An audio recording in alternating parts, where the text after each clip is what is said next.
जय श्री ओम नमः सिद्धेभ्यः। जय श्री ओम नमः सिद्धेभ्यः। जय श्री ओम नमः सिद्धेभ्यः। सर्वमंगल मांगल्यम सर्वकल्याणकारकम प्रधानम सर्वधर्माणाम जैनम जयतु शासनम। जैनम जयतु शासनम। पंच परमेष्टि भगवान की आचार्य श्री गुरुवर कुंद कुंद महाराज की जय हो। आचार्य श्री गुरुवर विद्यासागर महाराज की जय हो। बोलिए परम पूज्य जगत गुरु निरापक श्रवण मुनि पुंगव श्री सुनासागर जी महाराज की, समस्त आचार्य संघ की। अग्नि को छेड़ो मत, हम उठवा के बाहर कर देंगे, शांति से आप प्रवचन का लाभ लो।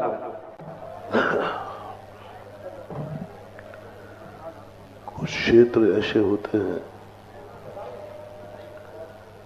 जहां क्रिया का महत्व होता है। कुछ कार्य ऐसे होते हैं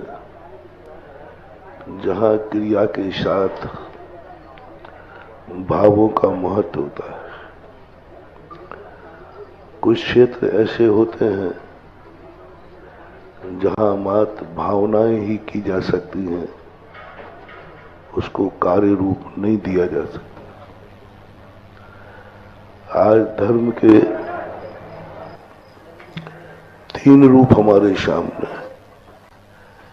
पहला रूप हम भावना कर सकते हैं, उत्कृष्ट धर्म को प्राप्त नहीं कर सकते। मध्यम वाला धर्म जो कारण रूप से है, उसको हम कर भी सकते हैं और भावना भी भा सकते हैं। फिर भी कई लोग भावना नहीं भा पाते हैं, लेकिन क्रिया करते हैं। कार्य तो करते हैं लेकिन भाव उतने विशुद्ध नहीं हो पाते। माला तो फेरते हैं लेकिन भाव सहित नहीं फिर पाते। पूजा तो करते हैं लेकिन पूजा में भाव नहीं लगता। तो ऐसी भी धर्म की क्रियाएं जो करने वाले हैं, उन लोगों के लिए भी क्रिया का कोई ना कोई फल जरूर मिलता है। धार्मिक कोई भी क्रिया चाहे बेमन से की जाए, चाहे मन से की जाए, उसका फल जरूर मिलता है। बेमन से भी करो तो भी मिलेगा। एक व्यक्ति ने कहा, मेरा बिल्कुल मन नहीं होता मंदिर जाने का। फिर महाराज मैं मंदिर जाके क्या करूंगा? मैंने कहा जाओ। बोले महाराज क्यों? तो मैंने कहा अब क्यों है तो मुझे भी तू प्रश्न का उत्तर दे भाई। नौकरी पर जाने का किसी का मन नहीं करता, लेकिन नौकरी पर जाते हो कि नहीं? मन से कि बेमन से? बेमन से। जिस दिन नहीं जाना पड़े, छुट्टी हो, बड़ी खुशी होती है। कोई भी व्यक्ति नौकरी पर मन से नहीं जाता, नौकरी ही मन से नहीं करता, लेकिन फिर भी जाता है। बिना मन के जाने वाले को भी वेतन मिलेगा कि नहीं? नहीं, वेतन काट, तू बिना मन के आया है इसलिए तुझे वेतन नहीं मिलेगा। बिना मन के, मन को मार करके जैसे तैसे जाओगे नौकरी पर, वेतन तो मिलेगा। बस ऐसे ही यहां भी है। तुम मन मार करके बिना मन के जैसे तैसे, महाराज के कहवे से, परिवार के कहवे से, जबरदस्ती तुम्हारा मन बिल्कुल नहीं था, घरवाली की शिकायत करने से। हाँ, यहाँ बहुत सारे लोग ऐसे बैठे हैं जो जबरदस्ती बैठे हुए। एक क्या कहे, वो कहते हैं हमारे पास महाराज जी मेरा बिल्कुल मन नहीं लग रहा है, लेकिन क्या करो तुम? क्यों बैठे हो? अरे महाराज जी वो आफत कर देती है, वो हंगामा खड़ा कर देती है, झगड़ा हो जाता है। तो मैंने कहा भाई कोई बात नहीं, तो महाराज इसका फल हमें क्या मिलेगा? मैंने कहा बिना मन के करोगे तो मजदूरी तो मिलेगी ही मिलेगी, पक्का है, वेतन कहीं नहीं जाना। जैसे बने तैसे धर्म की क्रिया को करने का प्रयास करो, क्योंकि वह कहीं ना कहीं से तुम्हें फल देगा, कहीं ना कहीं से वो तुम्हारे लिए कोई ऐसी उपलब्धि करा देगा जिसको तुमने नहीं चाहा होगा, वह दिला देगा। कोई जरूरी नहीं, हमारे यहाँ तो यहाँ तक भी है, पूजा में तुम कितनी भी चीजें चढ़ा दो, गज मोती चढ़ा लो, डायमंड चढ़ा दो, तो भी कम है। लेकिन यदि तुम्हारे पास नहीं है तो मक्के के दाने चढ़ा दो, वे भी बहुत हैं। हमारे यहाँ शास्त्रों में गज मोतियों के भी उदाहरण हैं और मक्के के दानों के भी चमत्कार है। बस चढ़ाया है उसने कुछ। शक्ति को मत छुपाओ, पाप करने की शक्ति तो है और धर्म करके शक्ति में बहाना बना रहे हो। दुनिया भर के कार्य करने की ताकत है और धर्म कार्य में रुचि नहीं हो रही है। दुनिया भर के धन खर्च करने की बात तो है, लेकिन थोड़ा भी दान देने का भाव नहीं हो रहा है। समझ लेना, यही लक्ष्मी तुम्हें अभिशाप दे देगी, क्योंकि कोई भी वस्तु अपनी जिंदगी में आई है तो हमें अच्छा मान के आई है, पुण्यात्मा मान के आई है, धर्मात्मा मान के। आप सबको जैन कुल मिला, कर्म ने तुम्हें अच्छा आदमी मान करके जैन कुल दिया था। ये आत्मा बहुत अच्छी है, ये अच्छा कार्य करती है, सच्चे भगवान की चाह रखती है। कर्म ने तुम्हें अच्छा आदमी मान करके जैन कुल में जन्म दिला दिया, अच्छा आदमी मानकर। जितने लोग जैन कुल में जन्मे हैं, अतीत की मैं गारंटी लेता हूं कि तुम अतीत में बहुत अच्छे आदमी थे, बहुत अच्छे आदमी थे। तुमसे अच्छा था ही नहीं कोई दुनिया, बहुत अच्छे आदमी थे। क्योंकि जैन कुल अच्छे आदमी को ही मिलता है। उसमें भी तुम बहुत अच्छे आदमी थे कि तुम्हें इस पंच कल्याणक में 24 समोषण में बैठने का निमित्त मिला। ये और अच्छे आदमी थे। कोई भी अच्छा कार्य करने का तुम्हारा मन हो, समझ लेना तुमने अतीत में कुछ अच्छा किया है, और जो वर्तमान में अच्छा कर रहा है उसका भविष्य तो अच्छा होना ही है। यानी वर्तमान हमें भूत का और भविष्य का दोनों का निर्णय करा देता है कि हम कैसे थे, हम क्या थे। आज हम गरीब हैं, अतीत के हम पापी हैं, व्यसनी हैं, जुआड़ी हैं, गंजेड़े हैं, भंगेड़े हैं, अय्यासी हैं। क्योंकि किससे जाना महाराज, आप इतना उल्टा सीधा क्यों बोल रहे हो? क्योंकि आपकी गरीबी बता रही है। आपको लक्ष्मी का अभिशाप है, अभिशाप है। आपकी परेशानी बता रही है कि आपने कुछ गलत किया है। नियम से इसके बिना हो ही नहीं सकता। और आज तुम अमीर हो, पक्का है तुम अतीत के धर्मात्मा हो। जितने भी अमीर हुए आज, पापी कभी अमीर होते ही नहीं है। पापी कभी जैनियों के जन्मते ही नहीं है। पापी किसी धनवान के यहां जन्म नहीं लेता। दे ही नहीं सकता। बहुत बड़ा पुण्य किया है तब वो अमीर हुआ है। अतीत में तुमने अच्छा किया इसलिए तुम अमीर हुए हो। विचार ये करना है, अतीत तो अच्छा हो गया कि वर्तमान में तुम अमीर बने, लेकिन भविष्य भी अच्छा हो यह आज विचार करना है।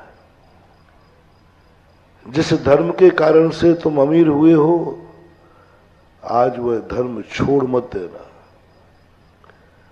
व्यक्ति क्या करता है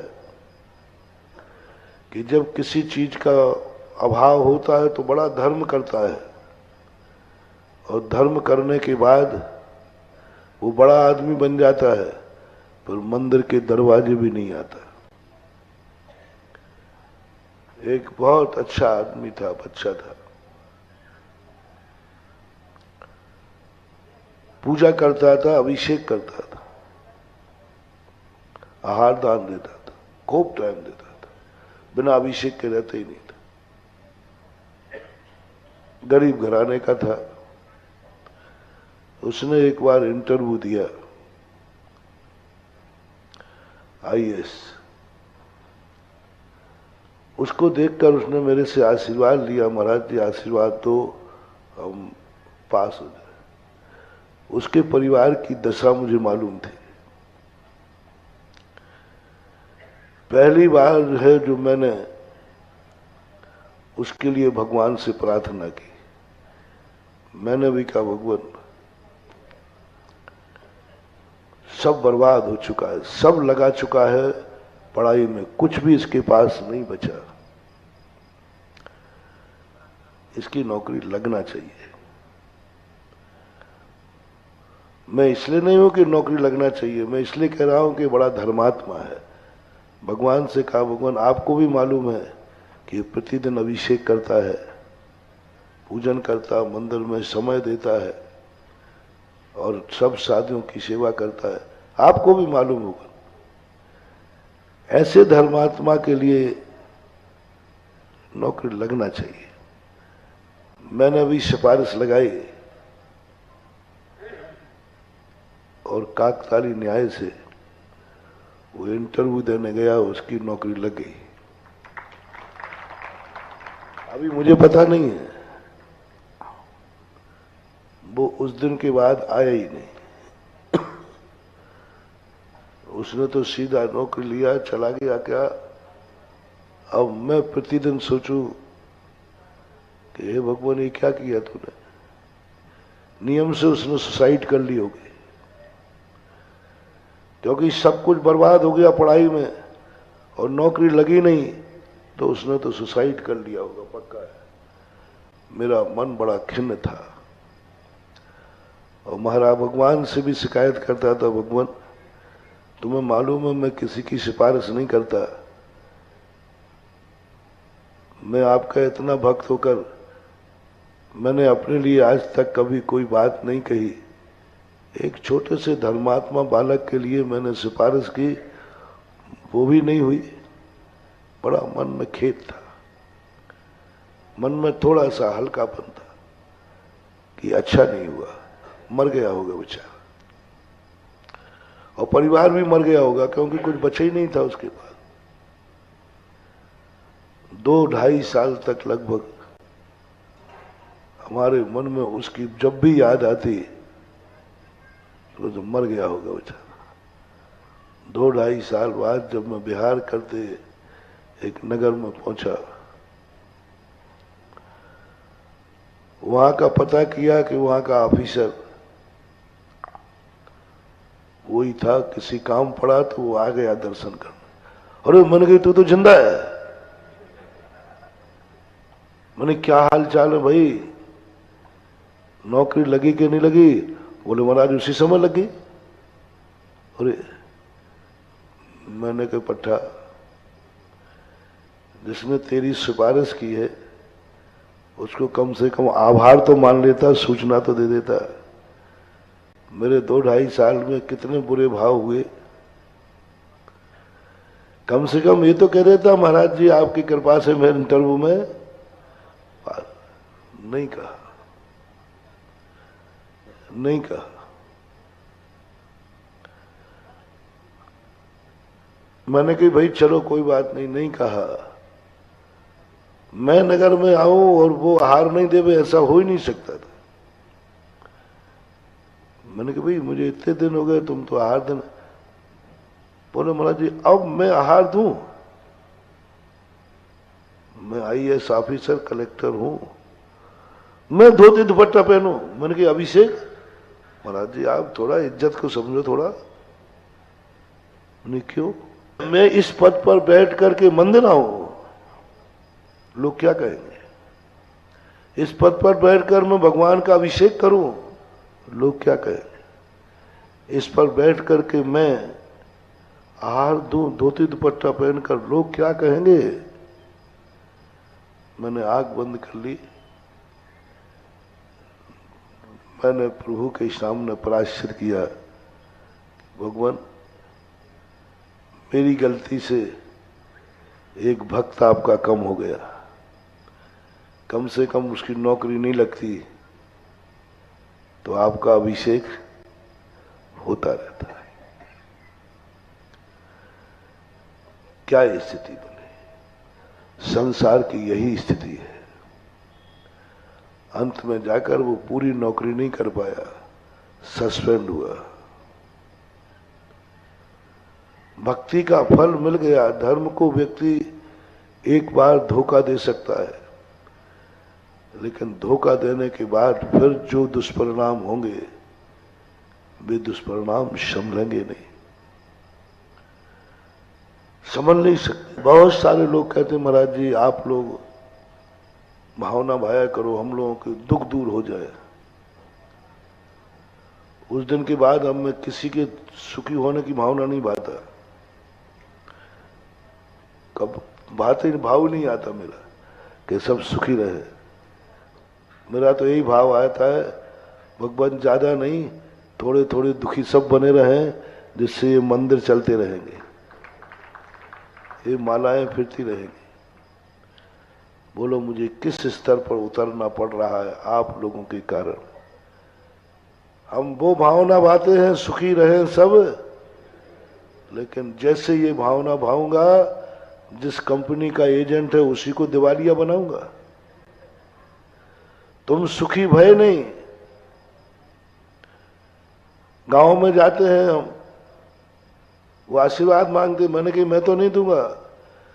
तुम बड़े आदमी बने नहीं और शहर भागे नहीं। कुछ गलत तो नहीं कह रहा हूं? थोड़ा सा ज्यादा बड़े आदमी बने तो कहां भागोगे? तो ये गांव तो उजड़ जाएगा, मंदिर कौन उठाएगा? मंदिर कहां? मंदिर का वहीं के वहीं। और जो समर्थ नहीं है वे अभी गांव में पड़े हैं। तुम दुखी बने रहोगे, धर्म करते रहोगे, क्योंकि दुख में सुमरन। और मेरी बिल्कुल उल्टी रीति है। जब मैं दुख में कोई बात होती है तो मैं भगवान का नाम ही नहीं लेता, पुकारते ही नहीं, कोई जाप भी नहीं देता। और जिस दिन सुख का समय होता है उस दिन डबल नाम लेता हूं, डबल माला फेरता हूं, और उसका परिणाम ये निकला कि मैं सदा मन से सुखी सुखी रहता हूं, दुखी मन कभी होता ही नहीं। दुख में हम सब करते हैं, सुख में हम भूल जाते हैं। थोड़ी सा सुख हमें मिला, हम सब को ठुकरा देते हैं, धर्म को ठुकरा देते हैं। बंधु ऐसी गलती कभी नहीं करना। आज यदि तुम्हें लग रहा है कि हम अमीर हैं, 2 पैसा हमारे पास है, आज तुम्हें गर्व है कि मैं जैनी हूं, आज गर्व है कि मेरा जैन कुल है, तो गुरु से इतना ही पूछना कि मुझे जैन कुल क्यों मिला। बस इस कारण से मिला। तो यदि भविष्य में भी जैन कुल चाहिए है तो जो कारण कर तुमने अतीत में किए हैं वही वर्तमान में कर लो, भविष्य में मिल जाएगा। अमीर लोग गुरुओं से पूछें कि महाराज मेरे पास 2 पैसा क्यों है, क्या कारण है? हम एक साथ तो गांव में 10 बच्चे जन्मे हैं, लेकिन सभी एक समान नहीं है, क्या कारण है? वो कारण जानने, इस कारण से तुम अमीर हुए हो, उसी समय नियम करना, मैं आज भी उसी कारण को अपनाऊंगा तो भविष्य में भी तुम अमीर बने रहोगे। काम सटाने के लिए धर्म नहीं, प्राप्त करने के लिए धर्म करना है। प्राप्त करने के लिए हमें अपने जीवन को संभालना है। कहीं ये अमीरी हमें गरीबी अभिशाप न बन जाए कि यशोदा तीर्थ क्षेत्र बन रहा था, हमारे पास धन भी था, हम कुछ लगा सकते थे, लेकिन हमने नहीं लगाया। ये क्षेत्र नहीं, वही लक्ष्मी तुम्हें अभिशाप देगी। वो कहेगी मैं तुझे धर्मात्मा मान के आया था, पूर्व भाव में तूने एक भी धार्मिक कार्य ऐसा नहीं था जिसमें तेरे दान देने के भाव ना आते हो, इसलिए तू अमीर बना। लक्ष्मी कहती है कि इसलिए मैं तेरे पास आया कि ये धर्मात्मा जीव है, इसके पास जाऊंगी तो ये सदा मेरे से धर्म ही कराएगा। तू तो यशोदा तीर्थ क्षेत्र बन रहा है, तू कुछ भी नहीं कर रहा है, धर्मी लक्ष्मी रूठ जाएगी। पुण्य कर्म बहुत जल्दी रूठता है, और पुण्य कर्म रूठ गया तो ये बाह्य लक्ष्मी वैभव अपने आप रूठ जाएंगे। इसलिए लक्ष्मी का जो स्वरूप है उसके लिए अपनी शक्ति प्रमाण बिना राग द्वेष कसाय भाव किए बिना करना चाहिए। अभी इस समय मेहरौनी में जो लोग समर्थ हैं, और ऐसे लोग भी हैं तुम्हारी मेहरौनी में जो असमर्थ थे, लेकिन उन्होंने इतना बड़ा साहस किया है धर्म के लिए। एक दिन धर्म भी तुम्हें वो साहस देगा कि तुम आश्चर्यचकित रह जाओगे, हो कैसे गए। असमर्थ लोगों ने बोली ले ली, जिनकी इतनी ताकत नहीं है। मेहरौनी में समर्थ लोग कम हैं,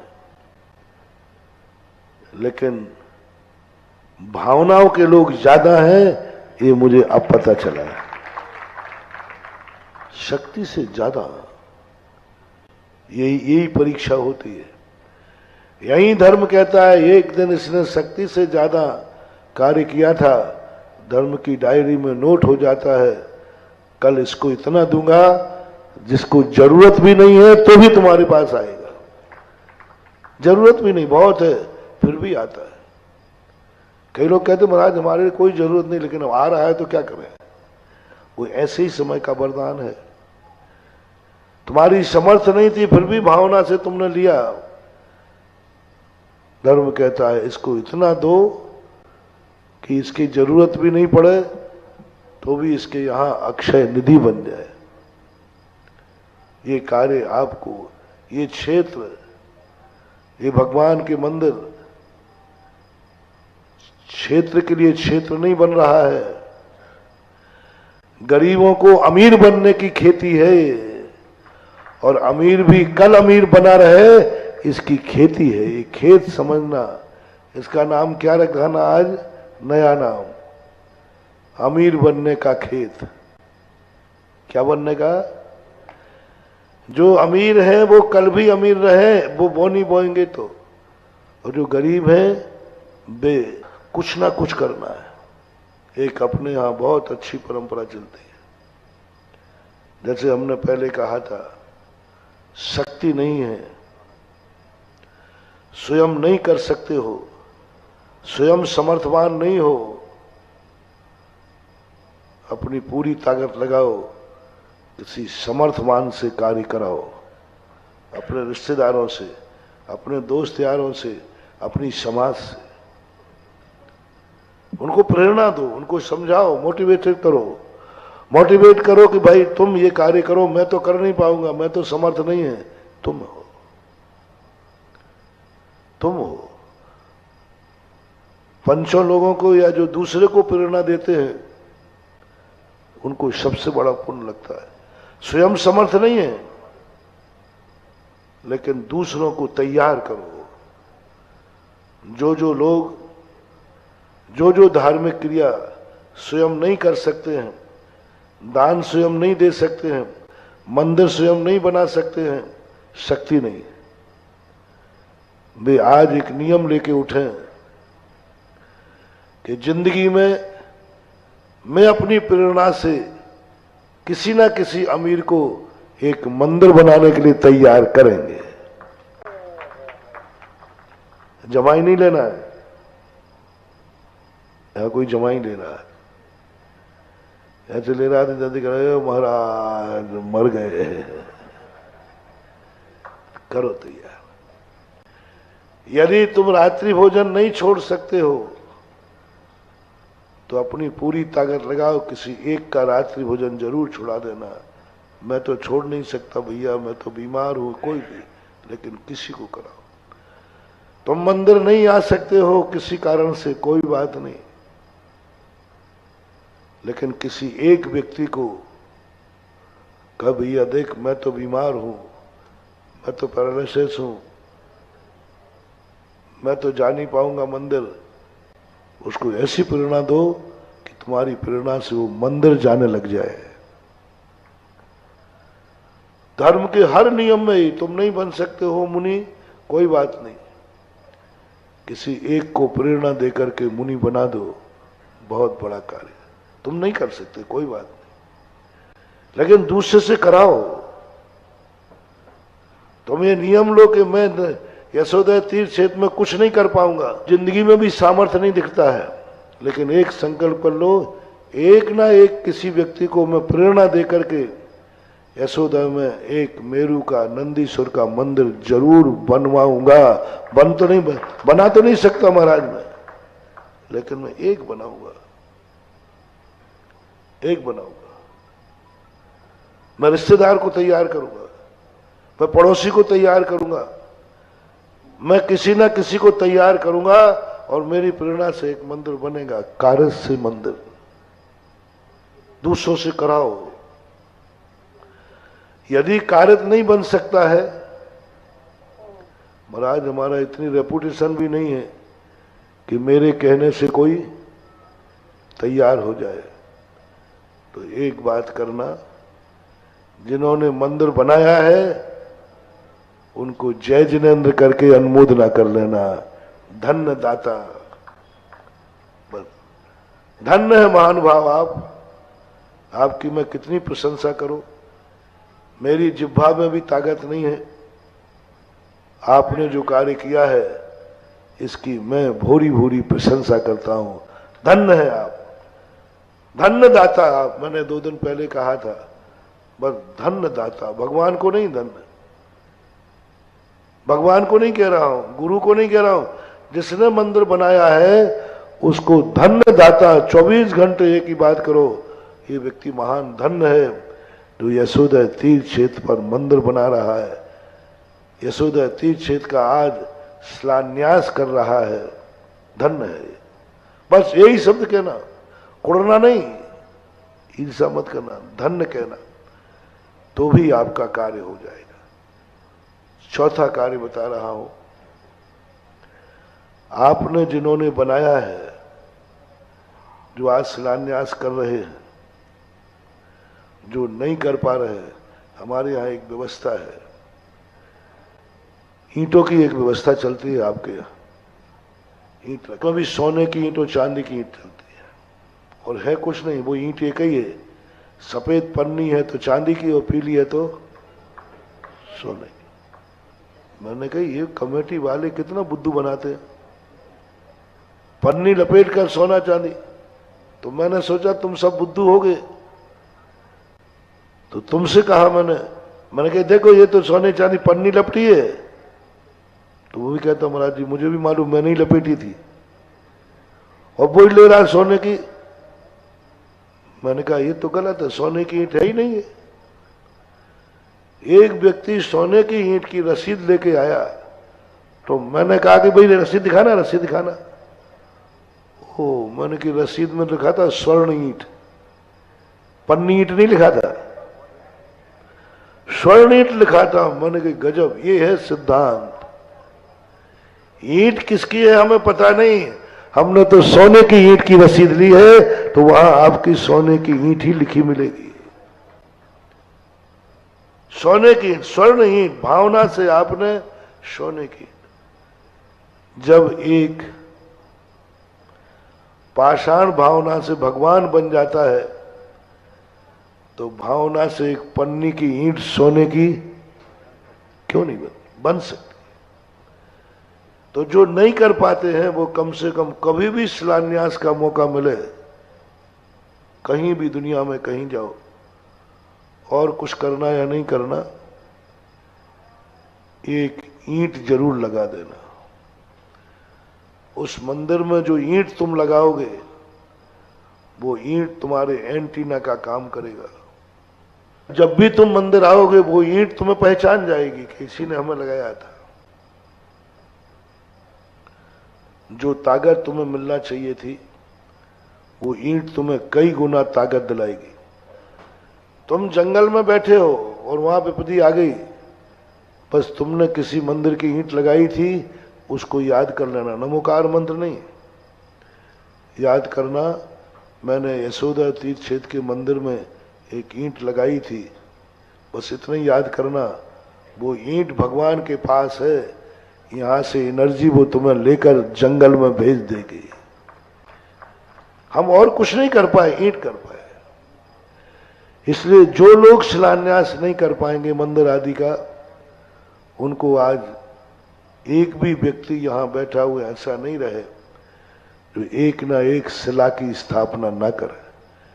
ये भावना करके करना कि है भगवान, मेरे में तो वो ताकत है नहीं कि मैं मंदिर बना सकूं, लेकिन एक शिला, इतना भी निकृष्ट नहीं हो कि मंदिर में मैं एक शिला भी न लग सका।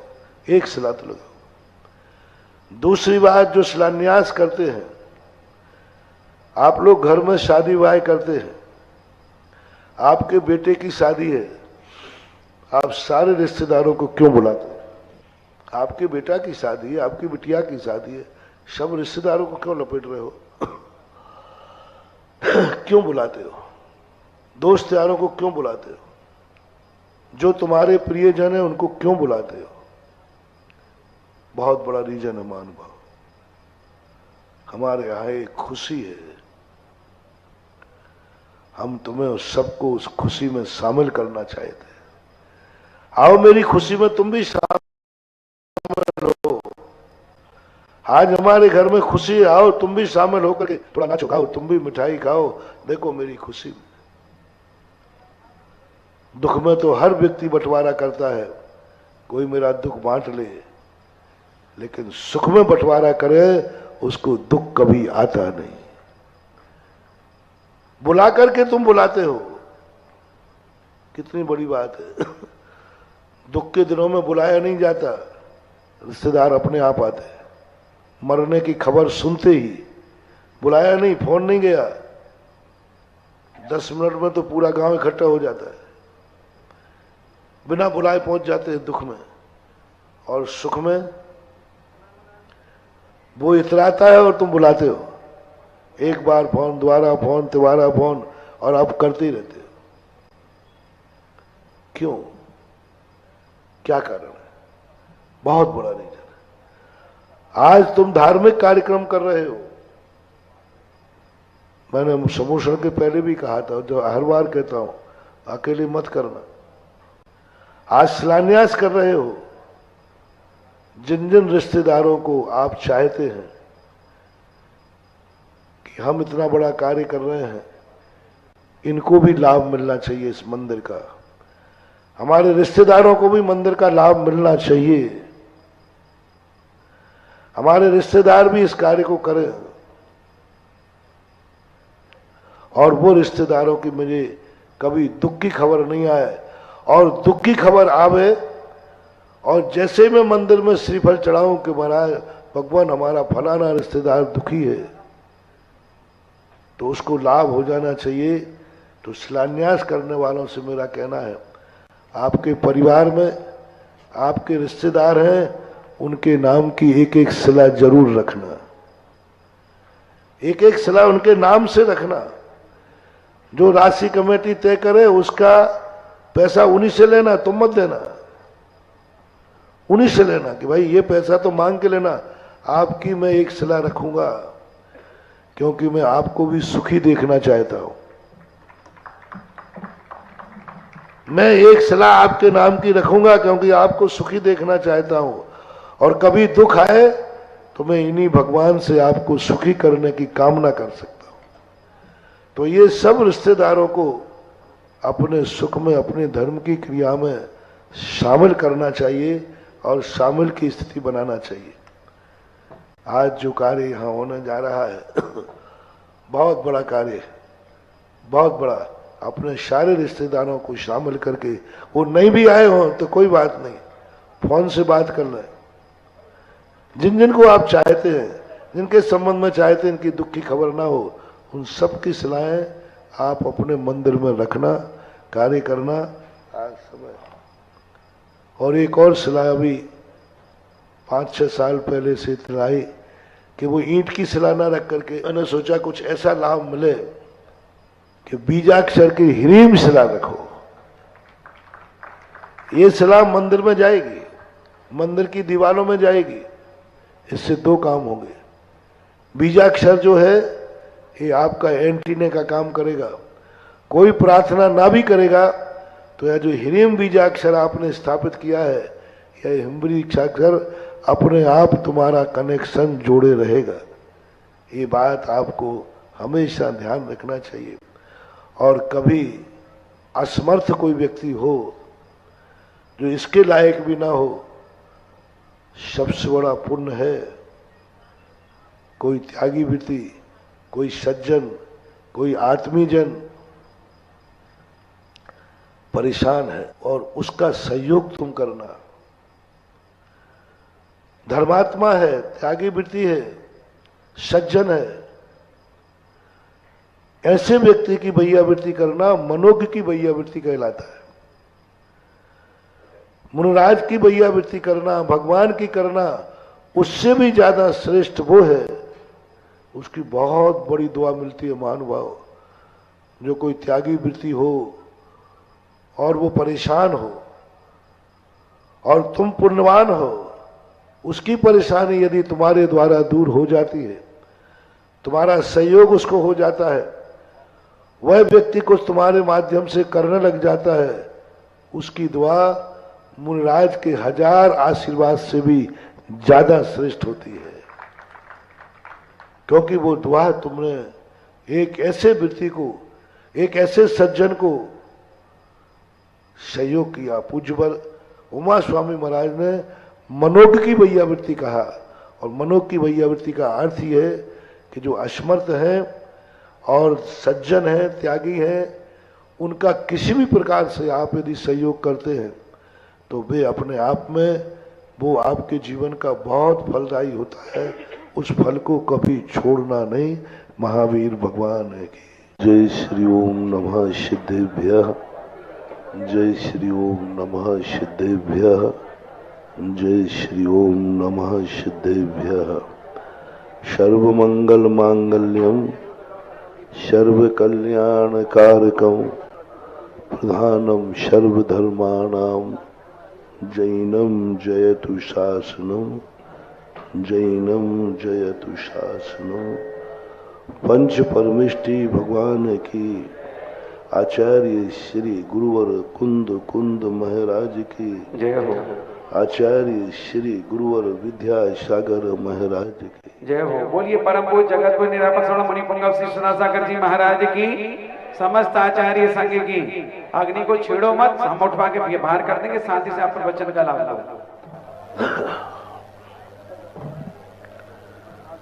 कुछ क्षेत्र ऐसे होते हैं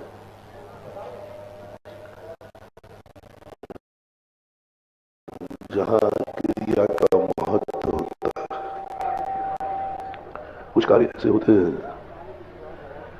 जहां क्रिया के साथ भावों का महत्व होता है।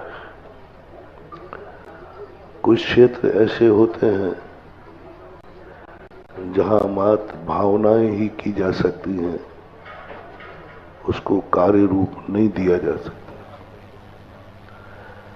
आज धर्म के 3 रूप हमारे सामने हैं। पहला रूप हम भावना कर सकते हैं, उत्कृष्ट धर्म को प्राप्त नहीं कर सकते। मध्यम वाला धर्म जो कारण रूप से है, उसको हम कर भी सकते हैं और भावना भी भा सकते हैं। फिर भी कई लोग भावना नहीं भा पाते हैं, लेकिन क्रिया करते हैं। कार्य तो करते हैं लेकिन भाव उतने विशुद्ध नहीं हो पाते। माला तो फेरते हैं लेकिन भाव सहित नहीं फिर पाते। पूजा तो करते हैं लेकिन पूजा में भाव नहीं लगता। तो ऐसी भी धर्म की क्रियाएं जो करने वाले हैं, उन लोगों के लिए भी क्रिया का कोई ना कोई फल जरूर मिलता है। धार्मिक कोई भी क्रिया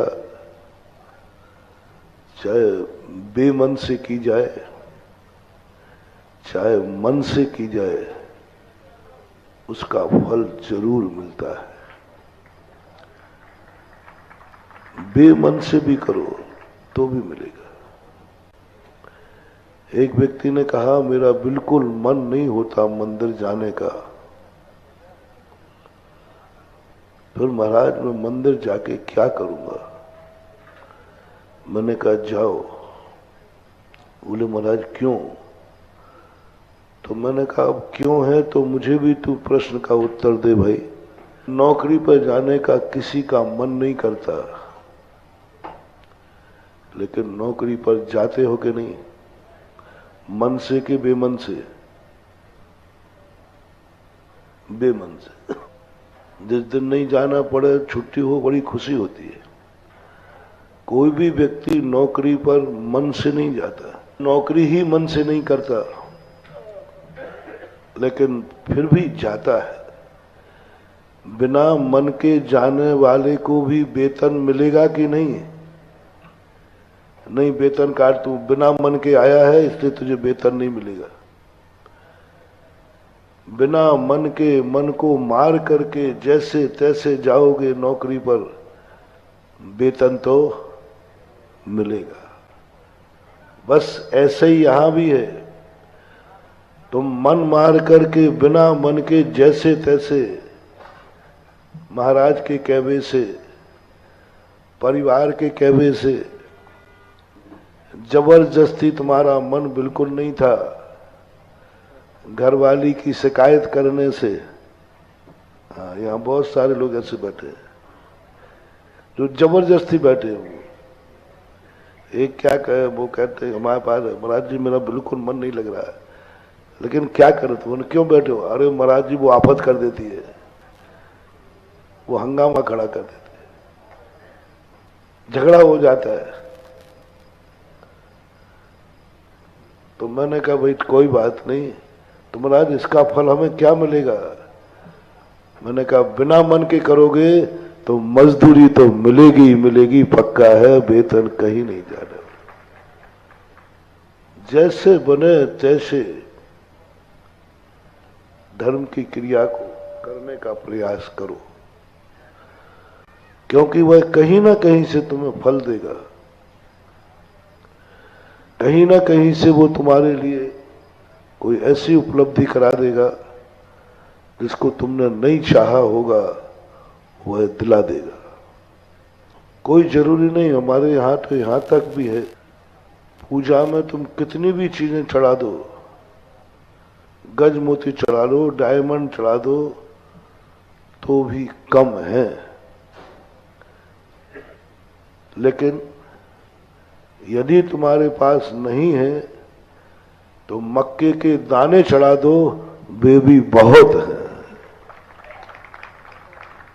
हमारे यहाँ शास्त्रों में गज मोतियों के भी उदाहरण हैं, और मक्के के दानों के भी चमत्कार है। बस चढ़ाया है उसने कुछ। शक्ति को मत छुपाओ। पाप करने की शक्ति तो है और धर्म करके शक्ति में बहाना बना रहे हो। दुनिया भर के कार्य करने की ताकत है और धर्म कार्य में रुचि नहीं हो रही है। दुनिया भर के धन खर्च करने की बात तो है, लेकिन थोड़ा भी दान देने का भाव नहीं हो रहा है। समझ लेना, यही लक्ष्मी तुम्हें अभिशाप दे देगी। क्योंकि कोई भी वस्तु अपनी जिंदगी में आई है तो हमें अच्छा मान के आई है, पुण्यात्मा मान के आई है, धर्मात्मा मान के। आप सबको जैन कुल मिला, कर्म ने तुम्हें अच्छा आदमी मान करके जैन कुल दिया था। ये आत्मा बहुत अच्छी है, ये अच्छा कार्य करती है, सच्चे भगवान की चाह रखती है। कर्म ने तुम्हें अच्छा आदमी मान करके जैन कुल में जन्म दिला दिया, अच्छा आदमी मानकर। जितने लोग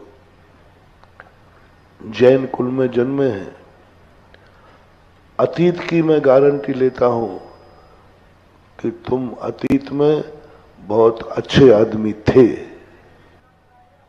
बहुत अच्छे आदमी थे। तुमसे अच्छा था ही नहीं कोई दुनिया, बहुत अच्छे आदमी थे। क्योंकि जैन कुल अच्छे आदमी को ही मिलता है। उसमें भी तुम बहुत अच्छे आदमी थे कि तुम्हें इस पंच कल्याणक में 24 समोषण में बैठने का निमित्त मिला। ये और अच्छे आदमी। कोई भी अच्छा कार्य करने का तुम्हारा मन हो, समझ लेना तुमने अतीत में कुछ अच्छा किया है। और जो वर्तमान में अच्छा कर रहा है उसका भविष्य तो अच्छा होना ही है। यानी वर्तमान हमें भूत का और भविष्य का दोनों का निर्णय करा देता है कि हम कैसे थे, हम क्या थे। आज हम गरीब हैं, अतीत के हम पापी हैं, व्यसनी हैं, जुआड़ी हैं, गंजेड़े हैं, भंगेड़े हैं, अय्यासी हैं। क्योंकि किससे जाना महाराज, आप इतना उल्टा सीधा क्यों बोल रहे हो? क्योंकि आपकी गरीबी बता रही है। आपको लक्ष्मी का अभिशाप है, अभिशाप। आपकी परेशानी बता रही है कि आपने कुछ गलत किया है। नियम से इसके बिना हो ही नहीं सकता। और आज तुम अमीर हो, पक्का है तुम अतीत के धर्मात्मा हो। जितने भी अमीर हुए आज, पापी कभी अमीर होते ही नहीं है। पापी कभी जैनियों के जन्मते ही नहीं है। पापी किसी धनवान के यहां जन्म नहीं लेता, ले ही नहीं सकता। बहुत बड़ा पुण्य किया है तब वो अमीर हुआ है। अतीत में तुमने अच्छा किया इसलिए तुम अमीर हुए हो। विचार ये करना है, अतीत तो अच्छा हो गया कि वर्तमान में तुम अमीर बने, लेकिन भविष्य भी अच्छा हो, यह आज विचार करना है। दूसरी बात, जो शिलान्यास करते हैं, आप लोग घर में शादी ब्याह करते हैं, आपके बेटे की शादी है, आप सारे रिश्तेदारों को क्यों बुलाते हैं? आपके बेटा की शादी है, आपकी बिटिया की शादी है, सब रिश्तेदारों को क्यों लपेट रहे हो? क्यों बुलाते हो? दोस्त यारों को क्यों बुलाते हो? जो तुम्हारे प्रियजन है उनको क्यों बुलाते हो? बहुत बड़ा रीजन है महानुभाव। हमारे यहाँ एक खुशी है, हम तुम्हें उस सबको उस खुशी में शामिल करना चाहते हैं। आओ मेरी खुशी में तुम भी शामिल हो। आज हमारे घर में खुशी है, आओ तुम भी शामिल होकर के थोड़ा नाचो गाओ, तुम भी मिठाई खाओ, देखो मेरी खुशी। दुख में तो हर व्यक्ति बंटवारा करता है, कोई मेरा दुख बांट ले, लेकिन सुख में बंटवारा करे उसको दुख कभी आता नहीं।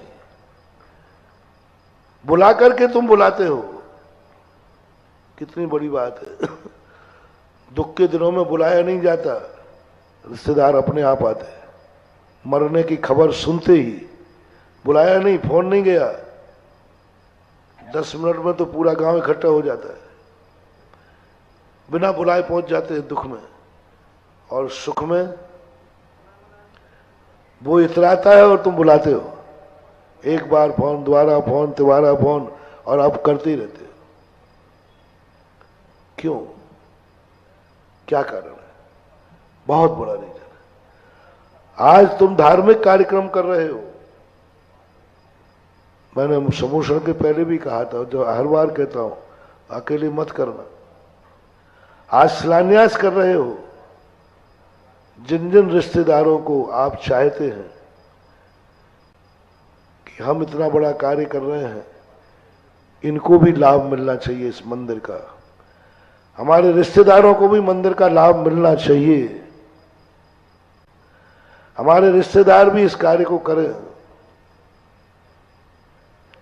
और वो रिश्तेदारों की मुझे कभी दुख की खबर नहीं आए, और दुख की खबर आवे और जैसे मैं मंदिर में श्रीफल चढ़ाऊं कि महाराज भगवान हमारा फलाना रिश्तेदार दुखी है, तो उसको लाभ हो जाना चाहिए।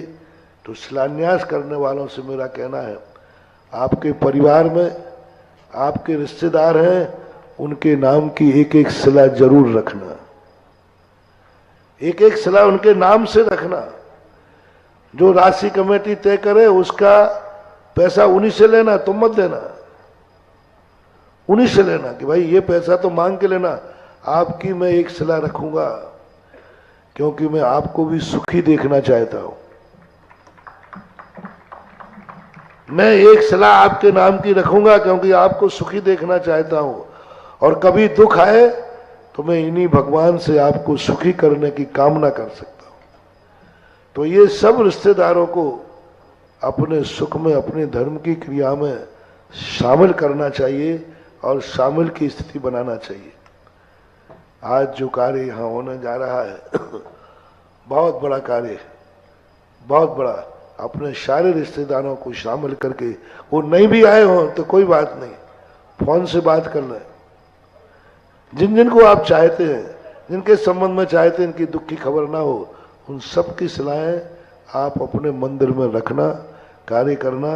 आज समय और एक और सलाह अभी 5-6 साल पहले से आई कि वो ईंट की सलाह ना रख करके मैंने सोचा कुछ ऐसा लाभ मिले कि बीजाक्षर की ह्रीम शिला रखो। ये सलाह मंदिर में जाएगी, मंदिर की दीवारों में जाएगी।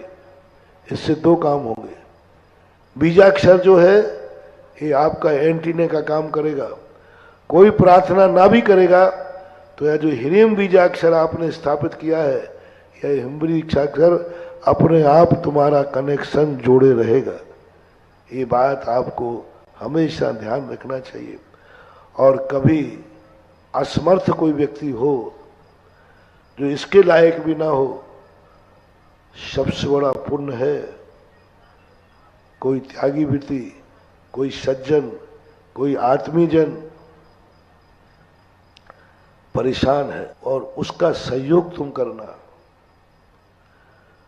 धर्मात्मा है, त्यागी वृत्ति है, सज्जन है, ऐसे व्यक्ति की भैयावृत्ति करना मनोज्ञ की भैयावृत्ति कहलाता है।